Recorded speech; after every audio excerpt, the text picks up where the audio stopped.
था वो एक लाल डोरा अंग्रेज सरकार ने बनाया था कि रेवेन्यू के नाते इस लाल डोरे में हमारा कोई अधिकार नहीं रहेगा। पंचायत एक प्रकार से लोकल एडमिशन चलाएगी, कोई रेवेन्यू में उसका रिकॉर्ड होता नहीं था। और वहां पर झगड़े, भाई भाई के झगड़े, पड़ोसी पड़ोसी के झगड़े, पंचायत के गली के झगड़े, तो ये सारे क्योंकि रिकॉर्ड नहीं होता था। अब जब ये ध्यान में आया विषय, तो स्वामित्व योजना अब तो देश ने, प्रधानमंत्री जी ने इसको स्वीकार करके सारे देश में लागू किया है।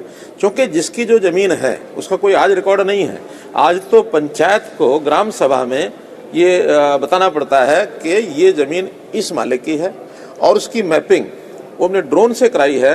बाकायदा उसके निशान लगाए जाते हैं, निशान लगाने के बाद ड्रोन से उसको नपाई होती है, फिर उसकी मेजरमेंट होती है, फिर उसका स्टेटमेंट होता है कि कितने जमीन तुम्हारी एरिया कितना है। उसको मिलान करने के बाद फिर ग्राम पंचायत को बताया जाता है कि इसकी ये। उसके बाद फिर कोई आपत्ति अगर आती है तो आपत्ति को ठीक किया जाता है।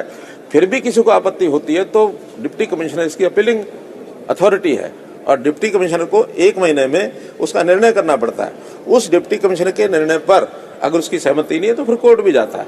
तो इसलिए किसी के ऊपर जबरदस्ती नहीं है। गांव वालों से कुछ नहीं पूछा गया, गांव वालों से ग्राम सभा में पूछा जाता है। क्योंकि मैं तो स्वयं गया हूं करनाल के गांव में, जो सबसे पहले इसका शुभारंभ कराया, कौन सा गांव था? सिरसी। तो सिरसी के सारे गांव के लोग आए, और अभी भी 3000 गांव में रजिस्ट्रियां हो चुकी हैं।